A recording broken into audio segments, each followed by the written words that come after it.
Seja bem-vindo, você está no Comente Bíblia. Hoje iremos comentar na carta de Paulo aos Romanos, capítulo 10, versículo 4 em diante. Fica comigo aí até o fim.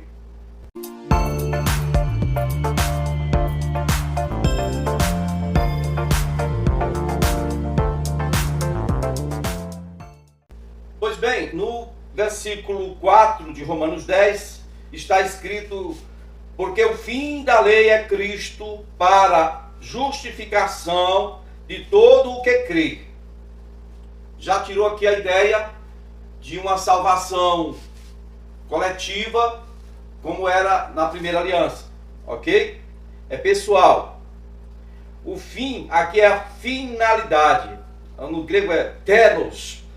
Fim aqui é propósito, o propósito ou término, né? O propósito da lei é Cristo, como Paulo escreveu, dizendo que a lei nos serviu de aio para nos conduzir a Cristo. Aio é o que? Sustentação, coluna, teto, proteção, para nos conduzir a Cristo. Então Cristo é o propósito final da lei.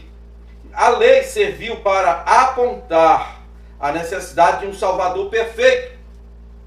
Porque tudo que a lei faz é apontar as imperfeições dos homens. Então, Cristo marca o término do esforço humano para obter justiça de Deus. Né? Porque essa justiça só virá pela fé.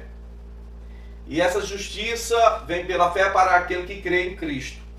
Tanto dentre os judeus quanto dentre os gentios de todas as nações. Observe que até aquele tempo de Paulo, a regra era sempre primeiro o judeu, depois o gentio, né? Como está escrito no início da carta, né? Tribulação virá sobre todo homem que faz o mal, primeiro o judeu, depois o gentio. Salvação também, primeiro para o judeu, depois o gentio, certo? Fica claro que a intenção de Deus era alcançar todas as pessoas. Por isso o evangelho ele foi pregado primeiro aos judeus nas sinagogas, depois Paulo foi para os gentios, né? Só depois é que o evangelho se espalhou para as nações, mas se espalhou a partir de Jerusalém, na descida do Espírito Santo, primeiro os judeus. Então, sereis minhas testemunhas em Jerusalém, Judéia, Samaria e até os confins da terra. Primeiro o judeu, depois também os gentios. Versículos de 5 a 8 vai precisar de pouco comentário, porque agora ele vai discorrer a respeito da tese dele. Ele vai trazer versículos da Bíblia judaica, a Torá, o Velho Testamento, para comprovar isso que ele está afirmando. Romanos 10, versículo 5 diz: Moisés descreve dessa forma a justiça que vem da lei. O homem que fizer estas coisas viverá por meio delas. Isso está em Levítico 18, versículo 5. Mas a justiça que vem da fé diz: não diga em teu coração quem subirá ao céu, isto é, para fazer Cristo descer, ou quem descerá ao abismo, isto é, para fazer Cristo subir de entre os mortos. Mas o que diz? A palavra está perto de você, está em sua boca e em seu coração. Isto é, a palavra da fé que estamos proclamando. Você vai examinar Levítico 18, verso 5. Também examine Deuteronômio 30, versículo 12. Depois você vai para Deuteronômio 30, versículo 13. Dois versículos aí, 12 e 13. E 14, né? Se chega depois, Deuteronômio 30, versículo 14. Aqui Paulo está trazendo partes da lei para comprovar a sua tese, a sua afirmação inicial. Então a justiça pela lei exige a obediência perfeita. O homem que fizer essas coisas, que cumprir essas exigências, com perfeição viverá por elas. Essa justiça é inalcançável para o homem. Já a justiça que vem pela fé é algo acessível e alcançável. A salvação não poderia exigir uma tarefa impossível de executar, pois seria algo totalmente injusto. Por isso a salvação não pode ser pela lei. Tipo, olha, se esforce, cumpra tudo isso aqui que eu te salvo. Mas ninguém consegue cumprir isso. Você entende como Deus seria injusto se nos oferecesse uma salvação que só viria através de uma lei que nenhum de nós poderia cumprir fielmente, cabalmente? Mas, como está escrito, tudo é possível ao que crê, né? Marcos 9, 23. Tudo é possível ao que crê. Romanos 10, 9, 10 vai dizer: se confessar com sua boca que Jesus é o Senhor e crer em seu coração que Deus ressuscitou dentre os mortos, será salvo. Verso 10. Pois com o coração se crê para a justiça e com a boca se confessa para a salvação. Isso é simples, né? Esse é o primeiro estágio para você ser salvo. É o primeiro ponto. É a fase da justificação. Eu creio em meu coração e eu confesso com minha boca. E é isso. É uma fórmula simples para você ser salvo. Envolve duas ações: crer no coração e confessar com a boca. A fé do coração leva à justiça, que é pela fé. Enquanto a confissão da sua boca publica a realidade dessa fé que você tem no coração e que vai te conduzir à salvação em Cristo. Então, é tudo que você precisa para ser salvo? Isso no primeiro estágio. É tudo que você precisa para ser justificado, é isso, crer e confessar. Depois vem o segundo estágio, que é o que vai existir enquanto nós estivermos respirando em cima, andando nessa terra aqui, respirando esse oxigênio. Se chama santificação, sem a qual ninguém verá o Senhor. E só no final é que virá a glorificação, quando eu sair desse corpo, pelo meu tempo ter expirado, tempo de existência aqui, ou se Jesus vier buscar os seus, aí eu vou para um corpo 2.0. Romanos 10, versículo 11 ao 13 vai dizer, ainda Paulo vai continuar trazendo trechos da lei, da Torá, para calçar, firmar a sua tese, né? Diz assim em Romanos 10, 11, como diz a Escritura, todo que nele confia jamais será envergonhado. Onde está isso? Isaías 28, 16. Versículo 12 diz, não há diferença entre judeus e gentios, pois o mesmo Senhor é o Senhor de todos e abençoa ricamente todos os que o invocam.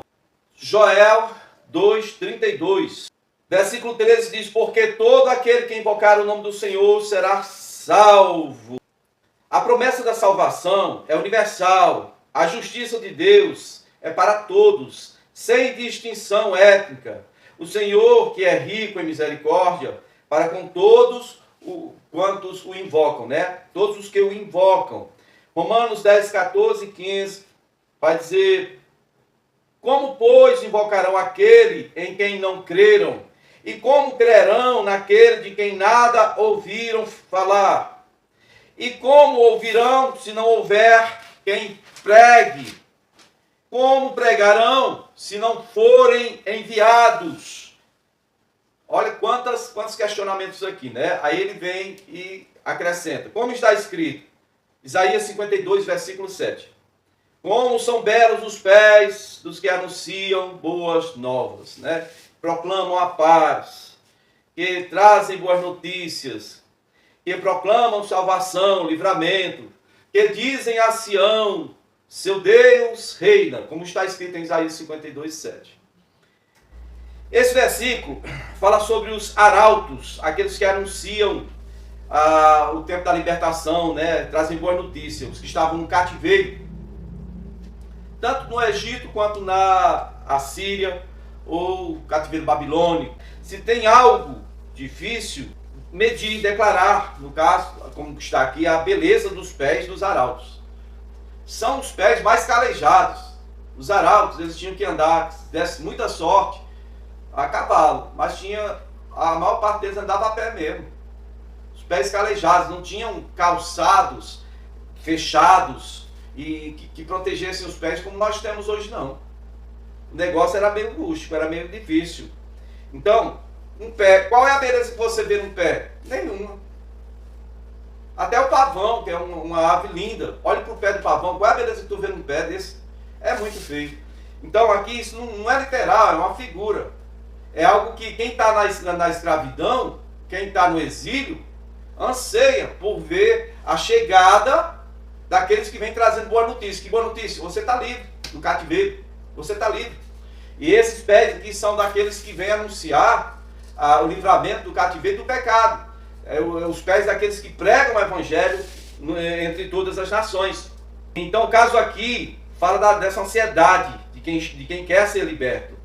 A beleza não é o pé, mas a mensagem que os pés, a pessoa traz, né? A pessoa vem sobre os seus próprios pés. Na sequência de perguntas aqui, o apóstolo mostra uma lógica empolgante aqui, que foi empregado primeiro para invocar a Deus. Primeira coisa, para invocar a Deus, é preciso você crer nele. Para você crer nele, é preciso você ouvir o evangelho. Por quê? Porque a fé vem pelo ouvir. E para ouvir o evangelho, é preciso que alguém pregue. E para que alguém pregue, é preciso que esse alguém seja enviado, como um arauto da igreja do Senhor. Essa é a cadeia de eventos que leva à salvação. Tanto para ouvir você precisa de fé, quanto para se aproximar de Deus. É necessário que aquele que se aproxima de Deus tenha fé, creia que ele existe, que ele se torna galardoador, recompensador de todos quantos o buscam. Então a fé é a base para tudo isso. Mas existe uma sequência de eventos que nós devemos observar atentamente aqui, né? Se a igreja não fizer a parte dela, que é essa sequência de eventos, como as pessoas perdidas irão ter oportunidade de crer com o coração e confessar com a boca para serem salvos. Ou seja, uma igreja que se cala, ela não está só errando em não cumprir o seu papel, ela está incorrendo num problema seríssimo, porque a função primeira, principal, básica, vital da igreja é cumprir esses passos.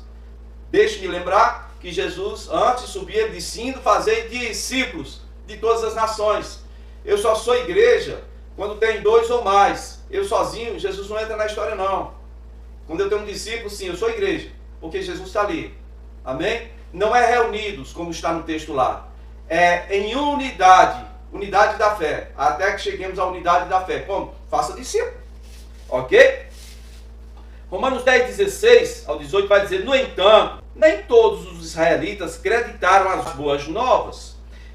Por isso Isaías diz: Senhor, quem creu em nossa mensagem? Isaías 53, 1.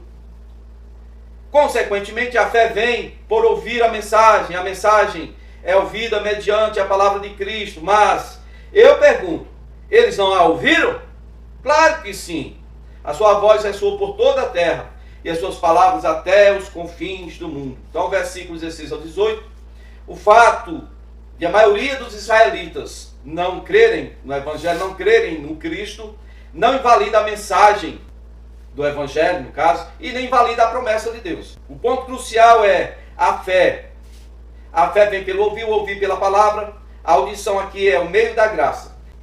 Paulo está citando o Salmo 19, né, fala da criação de Deus, certo? Para provar que Israel ouviu a mensagem do seu Deus. E isto sugere que o Evangelho também se espalhou por toda a parte, né? Se você observar, posteriormente, em Romanos 15, verso 19, Paulo vai afirmar que anunciou o Evangelho desde Jerusalém até o Ilírico. Ilírico é o quê? É uma região, não é uma cidade. É uma região da área dos Balcãs. Hoje é parte da Albânia, Croácia, etc. Ele anunciou até ali. Nessa carta ele disse que estava querendo ir à Espanha. Ele anunciou em todo lugar alcançável, todo lugar descoberto, Paulo foi. Ok? Então, obrigado por ter permanecido e ter visto esse vídeo até o fim. Se o Senhor nos permitir, no próximo a gente dá seguimento a mais um Comente Bíblico.